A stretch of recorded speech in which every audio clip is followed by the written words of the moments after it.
සම්මා සම්බුදු සරණයි පින්වත් හැම දෙනාටම අදත් අපේ ජයමග ධර්ම දේශනාව සමග ඒකාත්මික වෙලා ඉන්න මේ හැම දෙනාම සූදානම් වෙන්නේ දැන් අපි හොඳටම දන්නවා අපි බොහෝ කාලයක් තිස්සේ උත්සාහ කරන්නේ බුදුරජාණන් වහන්සේ දේශනා කරපු ධර්මයේ පිළිබඳව අපේ තියෙන එක ප්‍රබල සංකල්පයක් නැති කරගන්න වැරදි සංකල්පයක් නැති කරගන්න තමයි අපි අපේ ජයමග ධර්ම දේශනා මාලාවම සකස් කරලා තියෙන්නේ.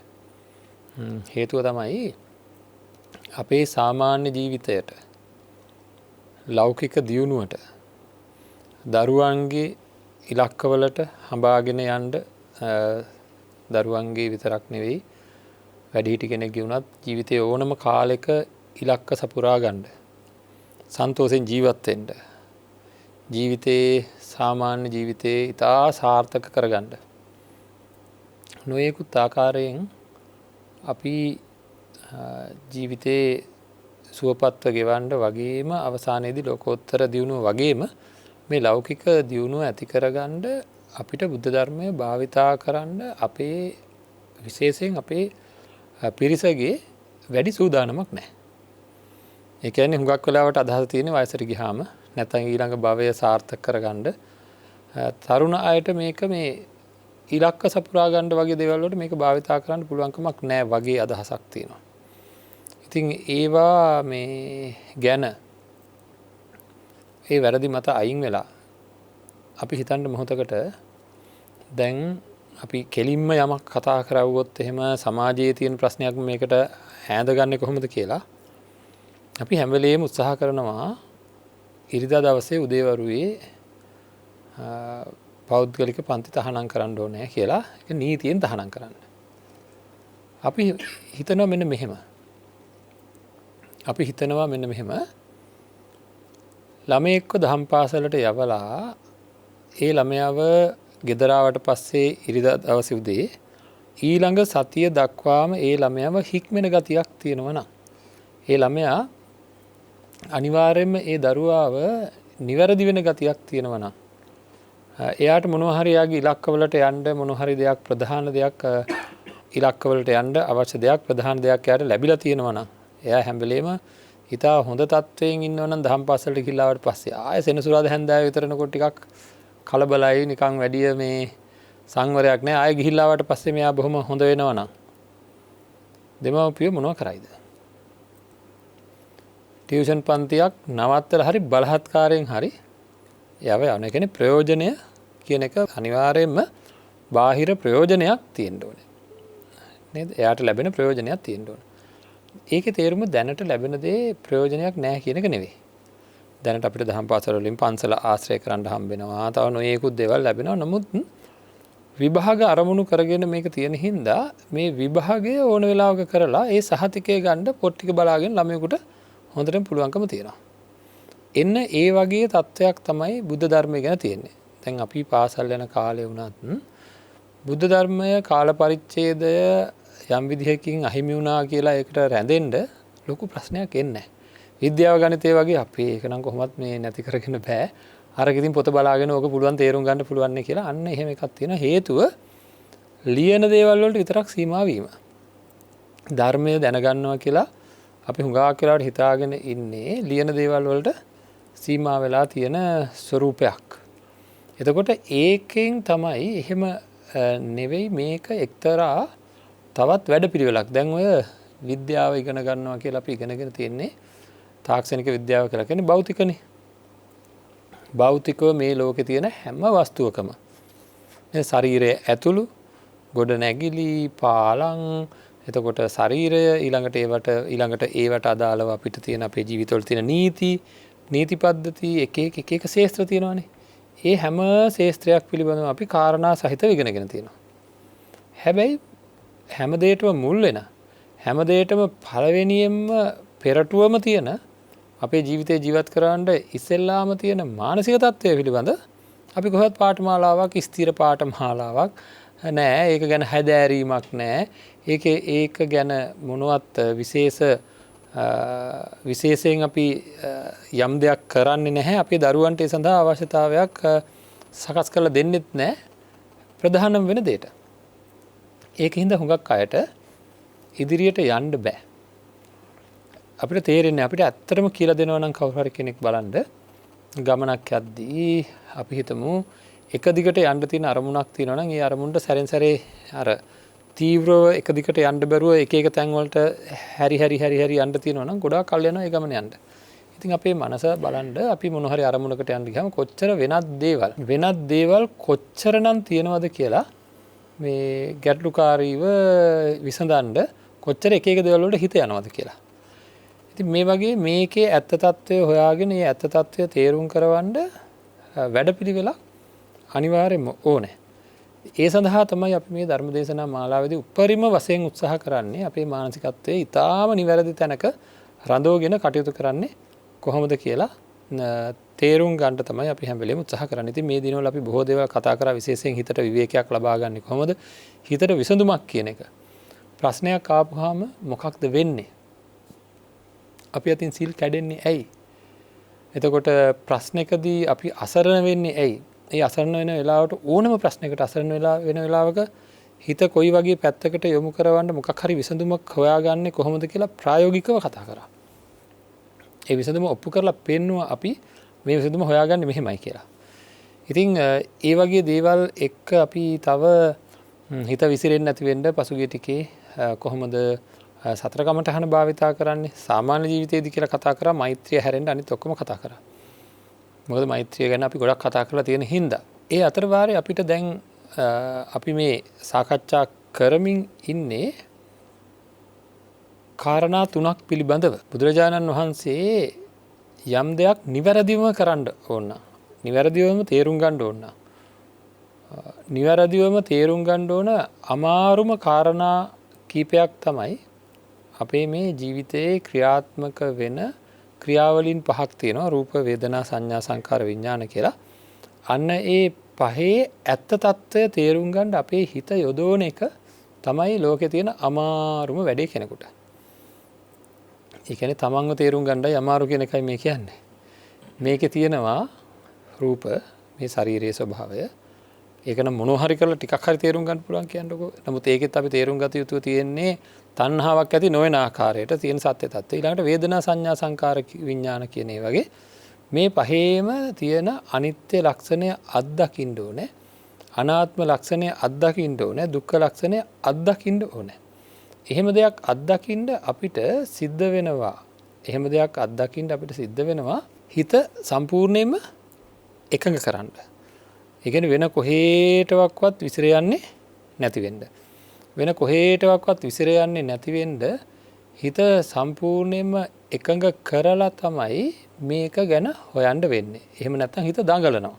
හරිද? අපි දන්නවනේ එක මොහොතක් අපි කිව්වොත් වේදනාවට හිත යොමු කරලා ඉන්න කියලා හිත එහෙම ඉන්නේ නැහැ. එතකොට එතන සත්‍ය తত্ত্বය හොයාගන්න බෑ. මම මේකට උදාහරණයක් කියන්නම්.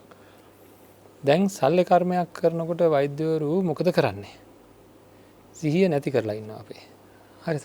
ඇයි නැත්තම් රෝගියා දඟලනවා. දඟලනකොට එයාට අවශ්‍ය කරන වැඩේ කරගන්න බෑ. ඒ වගේම තමයි. හරිද? වේදනාව කියන සන්තතියට එබිකම් කරලා බලන්න. අපි අපේ අවධානය යොමු කරනකොට ඒක මේ කාමච්ඡන්ද, ව්‍යාපාද, තීන මිද්ද, උද්ධච්ච කුච්ච, විචිකිච්ඡා වගේ දේවල් වලට විසිරලා මේ හිත වේගෙන් ගැහෙන්න පටන් ගන්නවා. ඒවත් එක්ක මොකද වෙන්නේ? අපිට මොනවත් කරන්න බැරි තත්යකටපත් වෙනවා. මොනවත් කරන්න බැහැ. ඒකින්ද ඒක තේරුම් ගන්න බෑ. ඒකින්ද අපි මොකද කරන්නේ? සිහි නැති කරන්න ඕනේ. ඔතන සිහි නැති කරනවා කියන්නේ මොකද්ද? කාමච්ඡන්ද, ව්‍යාපාද, තීන මිද්ද, උද්ධච්ච කුච්ච, විචිකිච්ඡා කියන ධර්මතා නැත්තටම නැති වෙන විදිහට తాවකාලිකව යටපත් කරන්න ඕනේ. අන්න ඒකට කියනවා ධර්මයේ විස්කම්බන ප්‍රහාණය කියලා. හරිද? විස්කම්බන ප්‍රහාණය කියලා කියන්නේ ඔන්න ඕකට. එතකොට මේ ඒ කියන්නේ අපි දන්නවනේ කුසල අරමුණක හිත එක දිගට පුරුදු කරලා එක තැනකට ගන්න ඕනේ. එහෙම එක තැනකට ගත්තාම ඒ මොහොතේ ඒ කුසල ආරම්භණය මිසක් වෙන කිසිම දෙයක් නැති තත්යකට පත් වෙනවා. පුහුණු කරලා ගත්තාම ඒ වෙලාවේ අරව යටපත් වෙලා තියෙනවා. ඒක චිත්ත ඒකාග්‍රතාවයක්. අරව යටපත් වෙලා කියලා කියන්නේ ඒ වෙලාවේ මතක් වුණත් එන්නේ නැති තත්ත්වයට පත් වෙලා තියෙන්නේ අපි අහලා තියෙන විවිච්ඡ කාමේහි විවිච්ඡ කුසලේහි ධම්මේහි සවිතක්කං සවිචාරං විවේකජං ප්‍රීතිසුඛං ප්‍රථම ධානං උපසම්පජ්ජ විහෙරති කියලා. එතනින් එහාට තියෙන මේ අවස්ථාව වෙනකොට කාය පස්සද්ධිය චිත්ත පස්සද්ධිය කියලා කියන චිත්ත චෛතසිකයන්ගේ යට යෑමක් තියෙනවා. ඒවා නෑ වගේ. හරියට සිහි නැති කරමු ලෙඩෙක් වගේ. හිත. අන්න ඒ හිත තමයි අපි පාවිච්චි කරන්නේ. එතකොට මොනාටද? දැන් වේදනා සංතතියට සංතතිය කියන්නේ ගැලීමක්. වේදනාවට අපි හිත යොමු කරනකොට එක දිගට මේ ශරීරයේ වේදනාව ගැන අපිට අධ්‍යයනය කරන්න පුළුවන්. සංඥා කියලා කියන ක්‍රියාවලියට අධ්‍යයනය කරන්න පුළුවන්. සංකාර කියන ක්‍රියාවලිය අත්දකින්න පුළුවන්. ඒ කියන්නේ කාය වේදනා චිත්ත ධම්ම කියන මේ ආකාර හතර මෙතන තියෙන මේ ධර්මතා හතර එහි සත්‍ය తত্ত্বයට හිත යොමු කරන්න පුළුවන්. ඒකයි අර සතිපට්ඨාන දේශනාවේ තියෙන්නේ සමුදය ධම්මානුපස්සීවා වය ධම්මානුපස්සීවා කියලා හැම දේශනාවේ හැම තැනකම තියෙනවනේ අන්තිමට ඒ කමටහන් වල ඔය தත්ත්වයටපත් වුණාට පස්සේ තමයි ඇතිවීම නැතිවීම වේදනා මේ ජීවිතේ අපි ගත්තොත් හැම ක්ෂණයකම අපේ තුල හටගන්න යම් වේදනාවක් තියෙනවා. ඒක හැම වෙලෙම ඇති වෙනවා වගේම එක ක්ෂණේ හැම චිත්තක්ෂණයකම නැති වෙලා නැවත එකක් හට ගන්නවා. ඒක අත්දකින්න බෑ අපිට. ඒක හැම වෙලෙම වෙනස් වෙන බව අත්දකින්න බෑ. ඒක මට ඕන හැටියට වෙනස් වෙන්නේ නැති බව අත්දක ගන්න බෑ. ඒක මට අයිති නැති ක්‍රියාවලියක්. අපි මේ මහ ලෝකෙට ජීවත් වෙනවා තමයි. මෙතන කිසිමම දෙයක් කවදා හරි තේරුම් ගන්න වෙනවා. මම කියනවා, මගේ කියනවා, මගේ ආත්මය කියනවා, රටේ නැතිව මේකට කියනවා අපි. මේ එකක්වත් මට ඕන හැටියට කෙරෙන්නේ නැහැ. මේ බොහෝම අඩු අපිට කෙරෙනවා කියලා හිතලා රැවටිලා තියෙනවා අපි. ඇයි අපි අත් උස්සනවා, කකුල් උස්සනවා, ඇවිදිනවා හිතච්ච වෙලාවට, කතා කරනවා හිතච්ච වෙලාවට. එතකොට ඒව දකින්නකොට අපිට හිතෙන්නේ මොකද්ද? මමත් කරනවානේ නේද? මම කරනකොට මට දැනෙන්නේ මම තමයි මේ කරන්නේ. ඒ කියලා එකපාරට මේ මම නෙවෙයි කරන්නේ කියලා හිතුවට හරියනවද? නෑ. බලන්න හුස්ම ගන්න එක පවා ආහාර දිරවන එක පවා එහෙම කෙටියෙන් මම නිකන් කියන්නම් ශරීරය ගත්තොත් එහෙම ශරීරයේ ක්‍රියාකාරීත්වයන් වගේක් තියෙනවා. හුස්ම ගන්නවා මමද කරන්නේ? හුස්ම ගන්න එක මමද? මන්ද හුස්ම ගන්නෙ? නෑ මන් දන්නේ ඒක වෙනවා නේද? ඒක වෙනවා නේද? ඒක ක්‍රියාවලියක් මේ ස්වභාව ධර්මයේ තියෙන ක්‍රියාවලිය. මම ආහාර මට බඩගිනි වෙනවා. මන්ද බඩගිනි ඇති කරගන්නේ? නෑ ඒක වෙනවා. එතකොට ඒක කරන කෙනෙක් කරවන කෙනෙක් නෑ. කරන කෙනෙක් වෙන කෙනෙක් කරවන්නෙත් නෑ. හැබැයි වෙනවා වැඩේ. එතකොට ආහාර බඩට වැටුණාට පස්සේ මෙච්චරක් දිරවන්න ඕනේ මෙච්චරක් දිරවන්න ඕනේ නෑ කියලා තීරණය කරන්නේ. මන් දන්නේ නෑ මන් නෙවෙයි. නේද? මේවා එළියට දාන්න ඕන දිරවලා ඉවර වුණාට පස්සේ ඉතිරි ටික. දිරවලා ඉවර වුණාට පස්සේ ඉතිරි ටික එළියට දාන්න ඕන කියලා තීරණය කරන්නේ. ඒ වෙලාව තීරණය කරන්නේ. ළමයෙක් ඉපදුනාට පස්සේ කොච්චර උස යන්න ඕනද කියලා තීරණය කරන්නේ. එයා මොන පාට වෙන්න ඕනද කියලා තීරණය කරන්නේ. නේද? ශරීරයේ මහත බව තීරණය කරන්නේ, කෙට්ටු බව තීරණය කරන්නේ, මූණේ හැඩය තීරණය කරන්නේ මොනවත්වත්ම මට බෑ. නේද? ඒකක්වත් මගේ වැඩවත් වෙන කෙනෙක්ගේ වැඩක් නෙවෙයි.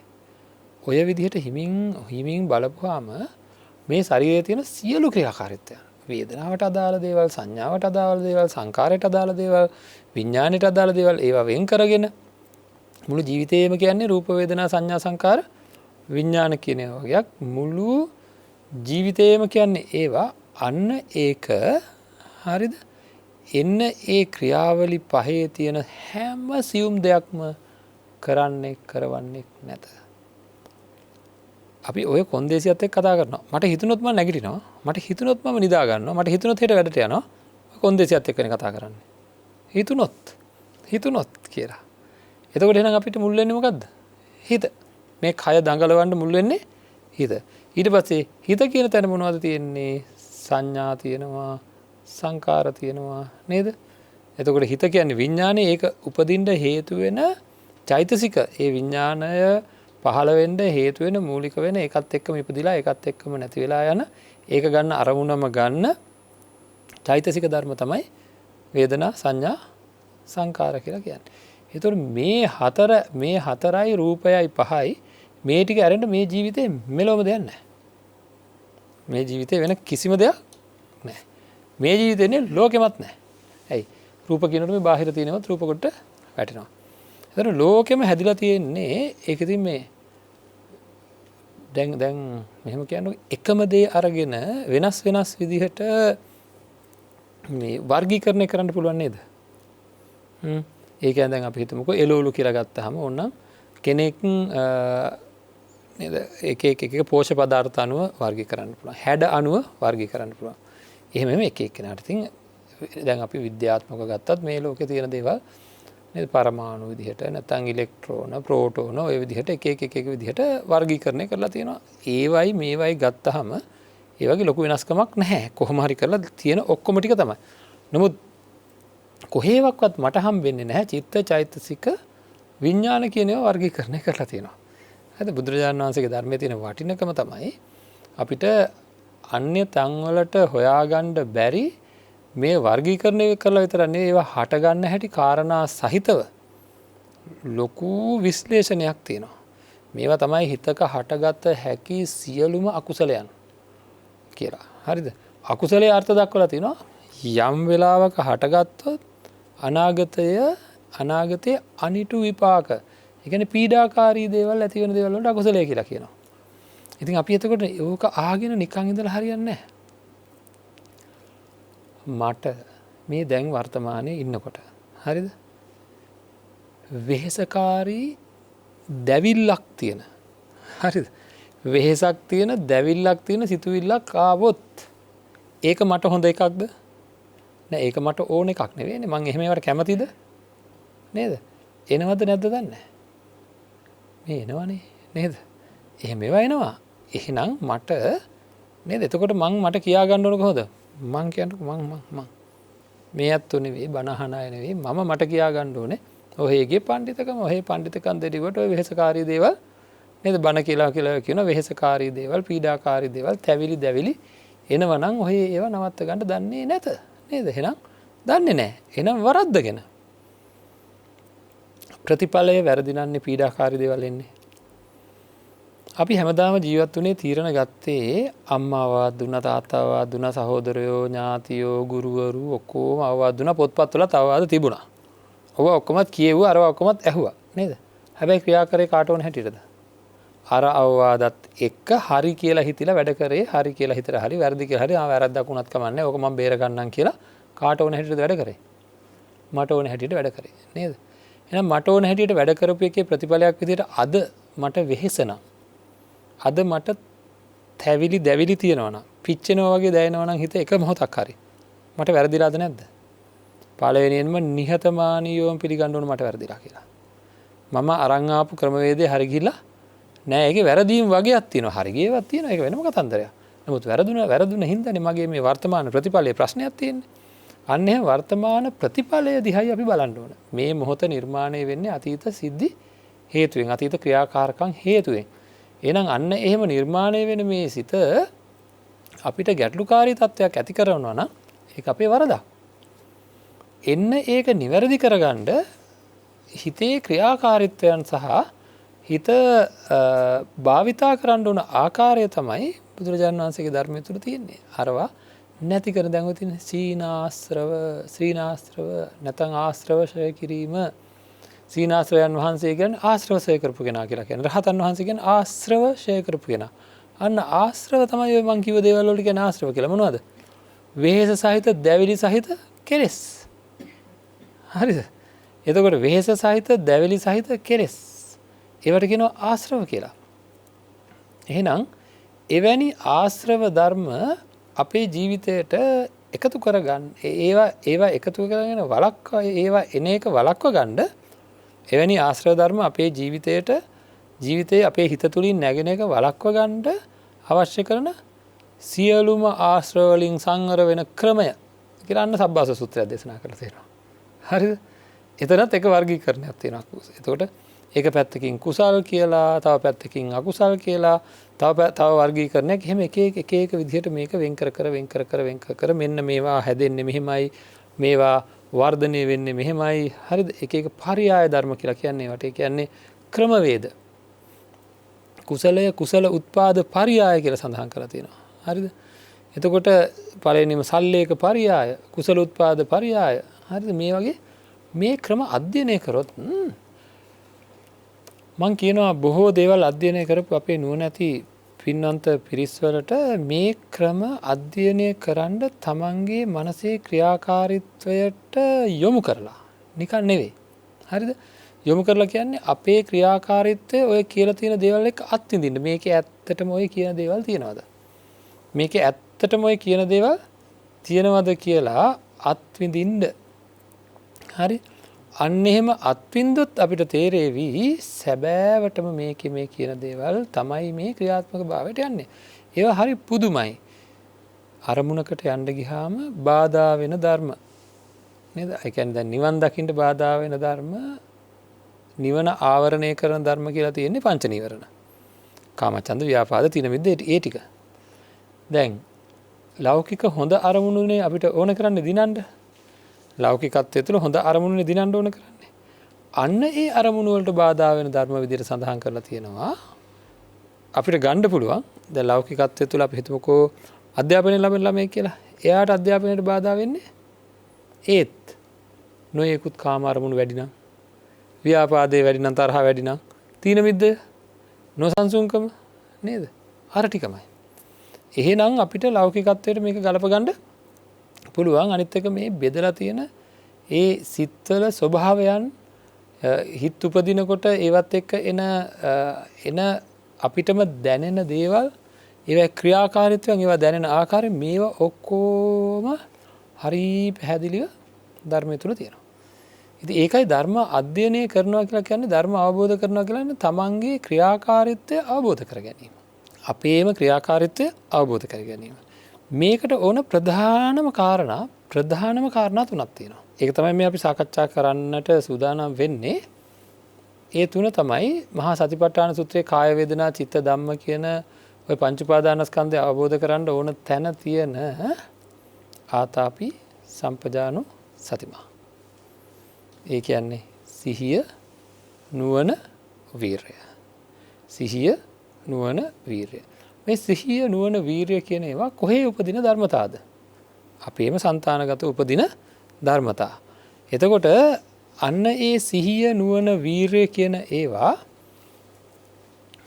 අඩු නම්, පළවෙනියෙන් අපි ගමුකෝ නුවණ කියන එක.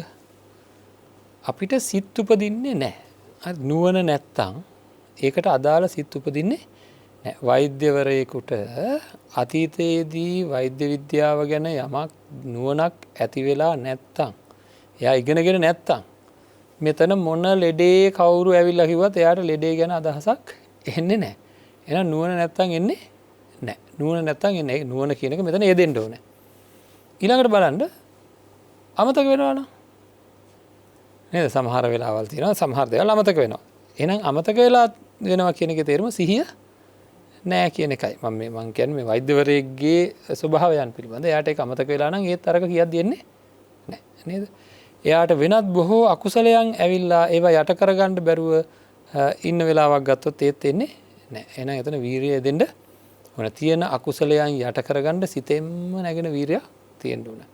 එතකොට ඒ තත්ත්වයටපත් වෙන්නත් බලන්න වෛද්‍ය මානසිකත්වයක් ඇති කරගන්නත් එයා හොඳට පාඩම් කරන්න ඕනේ, වීරියෙන් කටයුතු කරන්න ඕනේ, හිතක වීරිය තියෙන්න ඕන, උසස් පෙළ සමත් කරගන්න ඕනේ, ඒවට වීරියක් තියෙන්න. එතකොට ඉදිරියට යන්න හැම වෙලාවකම ජීවිතයේ හැම දෙයක්ම කරද්දී මේ කාරණා තුනේ අවශ්‍යතාවය තියෙනවා. ඉතින් මේ ඒකින්ද මේවා අපි ධර්මය ගැන පැහැදිලිවම බුදුරජාණන් වහන්සේ ධර්මය ගැන අපිට ඔය වගේ අදහසක් එන්න ඕනේ. එන්න ඕන අදහස තමයි මේක අපි ප්‍රායෝගිකත්වයට යොදවන්න ඕනේ. හැම පැත්තකින්ම අපි අපේ ජීවිතය ඉස්සෙල්ලාම ජීවිතයේ තියෙන ක්‍රියාකාරීත්වයන් හඳුනා ගන්න ඕනේ. මේ බලන්න සිද්ධියක් සිද්ධ කරන්න අවශ්‍ය කරන ධර්මතා කියලා ඔන්න තියෙනවා. සිද්ධියකට කියනවා 이르දියක් කියලා. ඒකට ඕන වෙන මූලික ධර්ම වලට කියනවා පාද කියලා. 이르දි පාද. එතකොට හරිද? ඒ මොකද්ද? නිවන් දකින්න. නිවන් දැකීම කියන එක මාර්ගසිත උපදවා ගන්න ඕන කරන ධර්මතා හතරක් සඳහන් කරනවා. ඒ තවත් එක වර්ගීකරණයක්. හරිද? ඒ මොකද්ද? 이르දිපාද කියලා. එතකොට කියන්නේ සිද්ධියක් ඇති වෙන්න මූලික වෙන ඡන්ද, චිත්ත, විරිය, විමර්ශා කියලා. දැන් ඔය බලන්න අර වගේම ඡන්ද කියන්නේ කැමැත්ත. ඕනම දෙයක් සිද්ධ කරන්න නම් එතන කැමැත්ත උපදින්න ඕන. චිත්ත කියලා කියන්නේ ඒකාග්‍ර හිත. හරිද? එතකොට විරිය කියලා කියන්නේ ඒකාග්‍ර හිත ගැන අපි ඉස්සෙල්ලා කතා කරා නේද? අපිට ඒකට අරමුණු කරගත්ත හිතක් ඕනේ. විරිය කියලා කියන්නේ අර ඉස්සෙල්ලා කිව්ව වීරියමයි තියෙන අනිත් ඒකට බාධා වෙන අකුසල ධර්මයන් යට කරගෙන ඒ සිද්ධියට බාධා වෙන ඒවා යට කරගෙන ඉදිරිය සකස් කර ගැනීම. විමර්ශා කියලා කියන්නේ නුවණමයි. හරිද? විමර්ශා කියලා කියන්නේ විමසිලිමත් ඒ ගැන විමර්ශනය කරන්න පුළුවන්. ඒ ගැන දන්නා වූ නුවණ. ප්‍රඥාව කියන එක. එතකොට එක එක විදිහට මේකේ අපේ සිතේ සංඝටක තව පැත්තකින් අවබෝධය සඳහා අවශ්‍ය කරන ධර්ම. අවබෝධය සඳහා අවශ්‍ය කරන ධර්ම කියලා කිව්වම ඒවට කියනවා අවබෝධයට කියනවා බෝධි කියලා.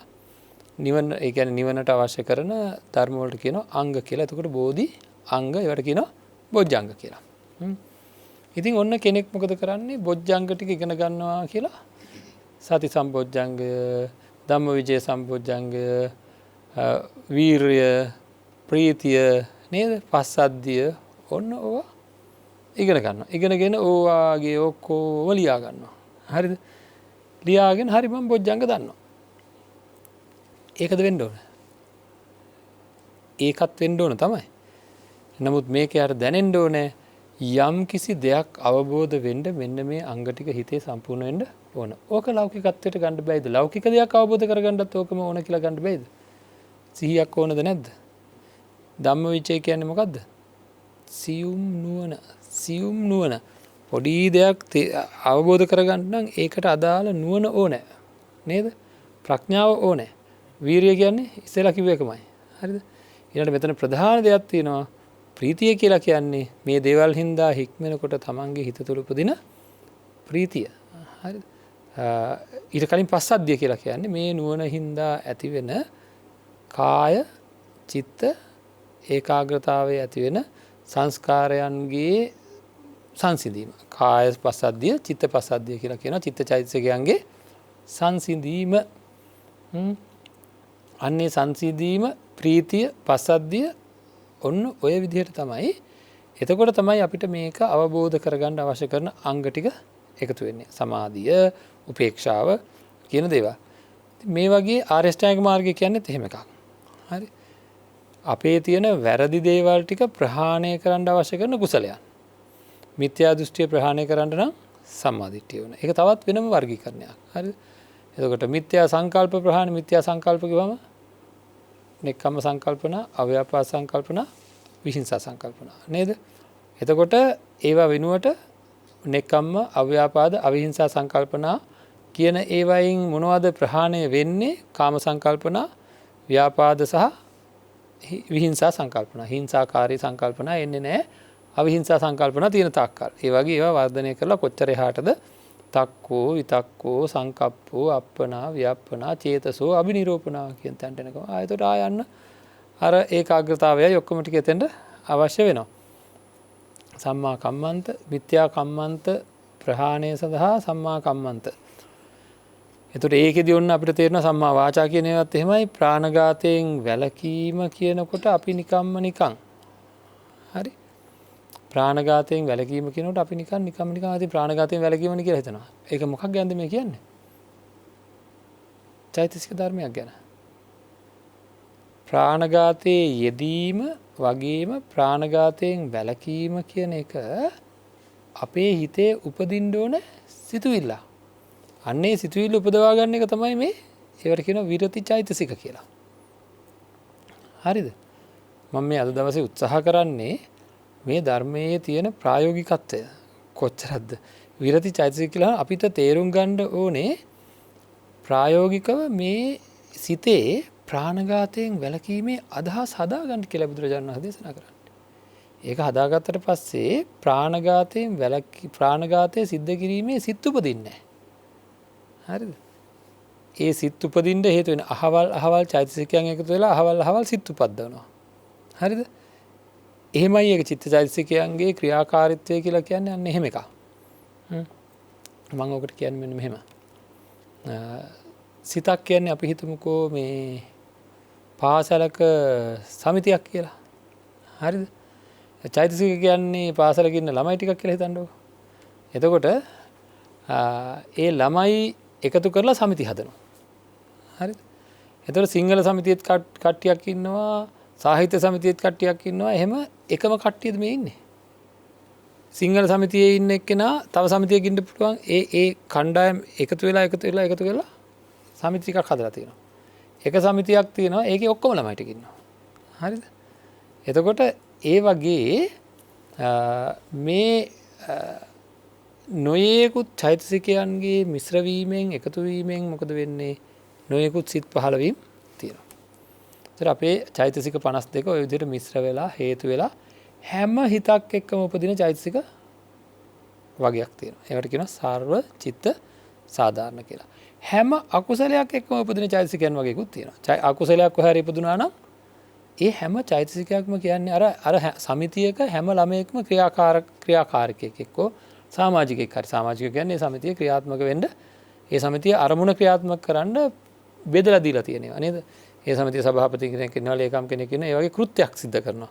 ඒ කෘත්‍යය හින්දා ඒ සමිතිය මොකක් හරි ප්‍රයෝජනවත් වැඩ කරනවා.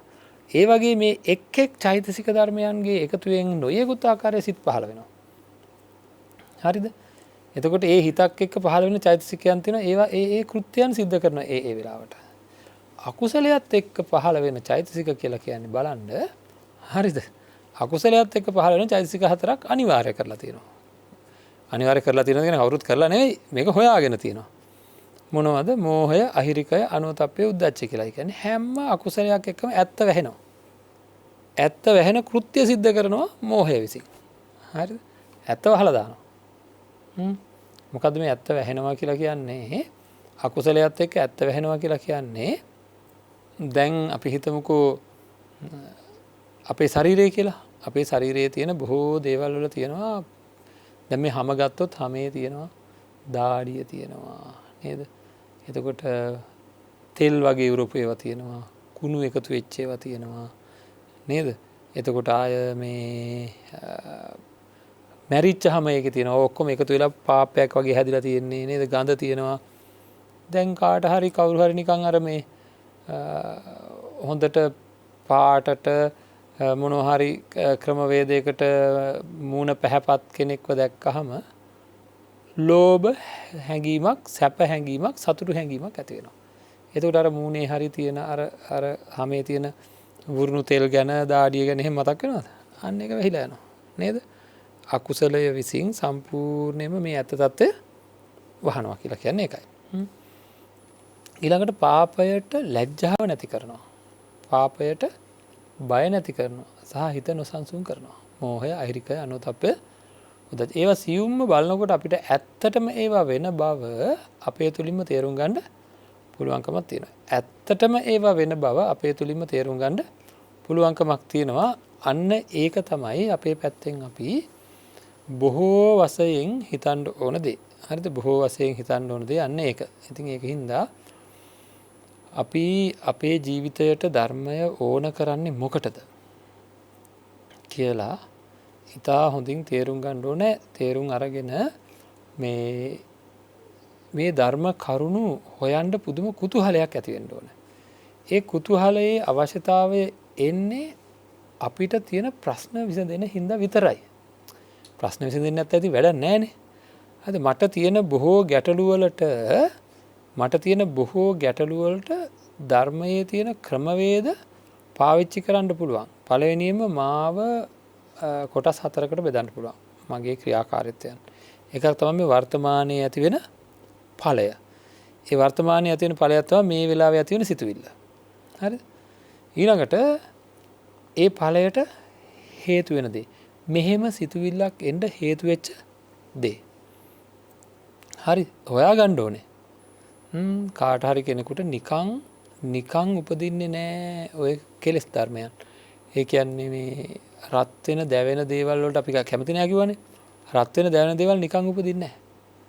හරිද? මොන හරි මේ බාහිර යමක් දැකලා බලන්නකෝ එක එක කෙනාගේ තියෙන විවිධත්වය අනුව සමහර දේවල් සිද්ධ වෙන හැටි බාහිරව තියෙන මේ දේවල් මොන හරි දැකලා බාහිර තියෙන මේ දේවල් මොන හරි දැකලා එකම වස්තුවක් දැක්කහම අපිට දෙන්නේ 3 දෙනෙක් 10 දෙනෙක් 15 දෙනෙක් ඉන්නවනම් ඔක්කොටම ඇති වෙන්නේ එකම ගානේ සිතුවිලිද? නෑ, වෙනස් වෙනවා. එහෙනම් හේතුව තියෙන්නේ එකම වස්තුවක් දැක්කහම බොහෝ දෙනෙකුට විවිධ සිතුවිලි පහළ වෙන්න හේතු වෙන්නේ අර වස්තුව එකමනේ ඒ මොහොතට එකම වස්තුව. එහෙනම් අපේ සිත්වල තියෙන ප්‍රශ්නයක් නැද්ද? සිත්වල තියෙන වෙනස්කමක්ද නැද්ද? නේද? සිත්වල තියෙන වෙනස්කමක් ඒක. එහෙනම් ප්‍රශ්න තියෙන්නේ කොහෙද? හිතවලයි ප්‍රශ්නේ තියෙන්නේ. එකම වස්තුවක් දැක්කහම සමහර කෙනෙකුට දුකක් ඇති වෙනවා, සමහර කෙනෙකුට සතුටක් ඇති වෙනවා. ඒක හරි. ඒ දේවක්වත් අපිට හිතෙන්නේ නැහැ හුඟක් වෙලාවට. හරිද? ගෙදරක් කියලා ගන්නකො. ගෙදරකට කවුරු හරි එනවා. ඒ එන කෙනාට එක්කෙනෙකුට එයාව ප්‍රියයි. අනිත් එක්කෙනාට එයාව අප්‍රියයි. ප්‍රිය නැහැ. එතකොට අරයා ආවොත් එක්කෙනෙකුට දුක් උපදිනවා. අරයා ආවේ නැත්තම් අනිත් එක්කෙනාට දුක් උපදිනවා. දැන් මොකද කරන්නේ? නේද? එතකොට මේ ඒ වෙලාවේ එන පුද්ගලයා එකම එක්කෙනා අරයාගේ හිතේ තියෙන ප්‍රිය බව මෙහෙ තියෙන්නේ අප්‍රිය බව. එහෙනම් ප්‍රශ්න තියෙන්නේ කොහෙද? සිත්වල, වස්තුවල නෙවෙයි. අන්න හේතුව හොයාගන්නවා. හරිද? ඊළඟට ඒව වෙනස් කරන්න පුළුවන්. අපි හිතුවේම නැහැ. ප්‍රියභාවය මධ්‍යස්ථභාවයට ගන්න පුළුවන්, අප්‍රියභාවය මධ්‍යස්ථභාවයට ගන්න පුළුවන්. ඕනනම් අප්‍රියභාවය ප්‍රියභාවය කරන්න පුළුවන්, ප්‍රියභාවය අප්‍රියභාවය කරන්න මේවා ගලපන්න පුළුවන් ඕන. ආයෙ වැඩේ කරන්න පුළුවන්. මොකද හේතු දන්න කෙනාට මේක හදන්න පුළුවන්. උපකරණයක ක්‍රියාකාරීත්වය දන්න කෙනාට තමයි කවුරු හරි වාහනයක නැගලා යනවා. දුර යන්නේ. ආයුධ කට්ටලෙකුත් තියෙනවා. හැබැයි හදිස්සිය මොන හරි වුණොත් එයා හදා ගන්න දන්නේ නැත්නම් ආයුධ කට්ටල තිබ්බට වැඩක් තියෙනවද? අන්න ඒ වගේ ආයුධ කට්ටල හුඟක් කට්ටිය එකතු කර ගන්නවා. යනවා දවස් 10 15 භාවනා කරනවා ගිහිල්ලා. හරි එක එක භාවනාත් ඉගෙන ගන්නවා. ඉගෙන ගත්තට අදාළ තැනට මෙන්න මේ දේ යොදා ගන්න ඕන කියලා දන්නේ නැහැ. කරුණුත් ඉගෙන ගන්නවා. එන්න එහෙම අදාළ තැනට මේවා යොදා ගන්න ධර්මයේ ක්‍රමවේද තියෙනවා. ඒ ක්‍රමවේද පාවිච්චි කරන්නේ නැති හින්දා අපි වෙලාවට කම්මැලිකමේ දවස් ගණන් බුදියන් ඉන්නවා. කම්මැලිකමට යට වෙනවා. හරි. අනවශ්‍ය ආහාර ගන්නවා එක දිගට. ආහාර වලට යට වෙනවා. හරිද? ඒ කියන්නේ මේ හොඳටම අගුණයි කියලා දැනගෙන ගිලිනවා. ඒක ගිලා ගන්න නැතුව බැරුව වෙනවා. ඒක වෙලා තියෙන්නේ. හරි. හිත පාලනය කරගන්න ක්‍රමවේද දන්නේ නැතුව. ඉතින් ඒකින්ද හේතු නැති කිරීම සහ ඒ නැති කරන ක්‍රමය ඔය මොකද්ද? චතුරාර්ය සත්‍ය ධර්ම තුල තියෙන එක. ඵලය, හේතුව, නැති කිරීමේ ක්‍රමය. ඒවා ලෞකික ලෝකෝත්තර දෙපැත්තටම පාවිච්චි කරන්න පුළුවන්. අපි මූලිකව පාවිච්චි කළ යුත්තේ ලෝකෝත්තර தත්වයට කියන අදහස තමයි අපේ තුල තියෙන්නේ. නමුත් ලෞකිකත්වයට ඕනෑ තරම් ඒවා භාවිතා කරගන්න පුළුවන්. ඇත්තටම පින්වත්නි ලෞකික ජීවිතය අසාර්ථකයි නම් ඔය අසාර්ථකයි කියලා කියන්නේ භවභෝග සම්පත් නැහැ කියන එක එහෙම නෙමෙයි. හුඟක් කටේ ලෞකික ජීවිතය දියුණුව කියලා හිතන්නේ මොකද්ද? ධනෙ බලය තියෙනවා නම්. ලෞකික ජීවිතය අසාර්ථකයි කියන්නේ මොකද්ද? ශෝක කරනවා නම් හිත. එච්චරයි. සත්මහල් ප්‍රාසාදයක් හදලා එක්කෙනෙක් මූණෙන් ළඟ ඉන්නවා. කියන්නේ හිතන්නකො ඒක ගැන හිතලා හරි මොකක් හරි එකක් කළා හැම වෙලෙම දුකෙන් ඉන්නවා. පුංචි පැල් කොටයක් හදාගෙන කවුරු හරි කෙනෙක් පුදුම සන්තෝෂකින් ඉන්නවා. කවුද පොහොසත් කෙනා? අන්න අරයා. මොකද හිත දුකෙන් තියාගෙන අර අච්චර මහන්සි වෙලා හදලා එහෙනම් අපි බලන්න ඕන ලෞකික දියුණුව කියලා කියන්නේ ලෞකික ජීවිතයේ එයා සතුටෙන් ඉන්නවද නැද්ද කියන එක විතරයි. ඒතර ලෞකික දියුණුව නැතුව ලෝකෝත්තර දියුණුවකට යන්න පුළුවන් වෙයි කියලා හිතනවද? නෑ කොහොමත් බෑ. එහෙනම් අපි ඉස්සෙල්ලාම පුහුණු කරන්න ඕනේ මොකද්ද? ධර්මයේ තියෙන කරුණු අරගෙන පුහුණු කරන්න ඕනේ ලෞකික ජීවිතේ ඕනම තත්වයක් යටතේ සන්තෝෂයෙන් ඉන්න. හරි ඒවට ක්‍රම. හරි ඒවා පුහුණුවෙන් තමයි අර අදාළ දේවල් ලැබෙන්නේ. මම නිකන් යමක් කියන්නම්. ඉවසීම ගැන දේශනා කරපු තැන මට එක වෙලාවක හම්බ වෙනවා හරි අපූරු උදාහරණයක්. අපිට ඇත්තට පුදුමත් හිතෙනවා මේවා පුහුණු කරන්න බුදුරජාණන් වහන්සේ කොච්චර අපිට ප්‍රායෝගිකව සකස් කරලා දීලා තියෙනවද කියලා. Tamanට වැඩි ධනෙන් බලයෙන් ඉහළ අය කියන වැරදි වචන ඉවසන්න අපිට පහසුවක් තියෙනවා. ඇයි ඒ? එයාලා ඉහළ අය නේද මට වැඩි ටිකක් ධනෙන් බලයෙන් ඉහළ නම් ඒවා මගේ හිත ඉවසන්න ලෑස්ති නේද? ඊළඟට සමාන අය ඉන්නවනේ. ඒ අය කියන ඒවත් යම් ප්‍රමාණයකට හරි මට ඉවස ගන්න පුළුවන්කම තියෙනවා. ඇයි ඒ වගේ ඒවා පිළිබඳවත් අපිට ටිකක් අර සමානාත්මතාවයක් තියෙන හින්දා මේ යන්තම් හරි පුළුවන්. මට වැඩිය හැම පැත්තෙම පහළ කෙනෙක්. ධනයෙන්, බලයෙන්, තත්වයෙන්, ඉගෙනීමෙන් හරිද? ඕන වෙලාවක මට අපි කියන්නේ පයින් ගහලා එලවන්න පුළුවන් කියලා. හරිද? එහෙම කට්ටිය ඉන්නෝනේ අපිට. එක එක්කෙනාට සාපේක්ෂව ඉන්න මට මේවා ඕන වෙලාවක දොට්ට දාන්න පුළුවන් කියලා කියන්නේ අපි. ඒ කියන්නේ මගේ බලය වැඩි කියන එක හැම පැත්තෙම. අන්න ඒ වගේ කෙනෙක් කියන නපුරු වචනයක්, ඒ වගේ කෙනෙක් කරන නපුරු ක්‍රියාවක් කිසිම ගැටලුවක් නැතුව ඉවස ගන්න පුළුවන්ද? අන්න ඒවා දරන්න ඉවසන්න පුළුවන් නම් ඉවසීම හොඳයි. හරිද? ඒක බොහොම අමාරු වැඩක්. හරිද? ඉතින් එහෙනම් ඔන්න අපිට ඒ වගේ අභියෝග තියෙනවා, කරන ක්‍රම තියෙනවා. ඉතින් ඒවා අපි දන්නේවත් නැහැ. හරිද? හොයන්නේ නැහැ. හොයනකොට තමයි හම්බෙන්නේ. ජීවිතයේ එහෙම ඒවා පුරුදු කරාට පස්සේ ඕනම දෙයක් ඉවස ගන්න පුළුවන්. හරිද? ඉතින් ඒකයි අපි මේ කියන්නේ පුළුවන් තරම් ධර්මයේ ගවේෂණය කරන්න, ඒ ක්‍රමවේද එකතු කරන්න, ඒ වගේ හැරෙන්න, පෙරලෙන්න, නටන්න, දඟලන්න අවශ්‍ය කරන සියලු දේ තියෙනවා කොහොමද කරගන්න ඕන කියලා. ඇඳුම් විලාසිතා වුණත් මේ පැවිද්දට නෙවෙයි මේ. හරිද? කොහොමද ගිහි කෙනෙක් ඒ දේ කරන්න ඕනේ? හරි. දැන් උදාහරණයක් ගත්තොත් අර ලෝභය කියන එක ආවොත් අනාගතේ පීඩාවක් කොටපත් වෙනවා කියනවනේ. කියලා තියෙන්නේ. දැන් හුඟක් අය මංගල උත්සවයකට සම්බන්ධ වෙන්න ලෑස්ති වෙනකොට ගෙවල් වල කොහොමත් රණ්ඩුවක් යනවාමයි. ඇයි අර ඇඳුම හරියන්නේ නැතුව. ඇඳුම් තෝරන්න කියලා ප්‍රශ්න එනවා හුඟක් වෙලාවට. හරි. ඇයි මේ ඇඳුම මොකටද කියලා දන්නේ නැතුව.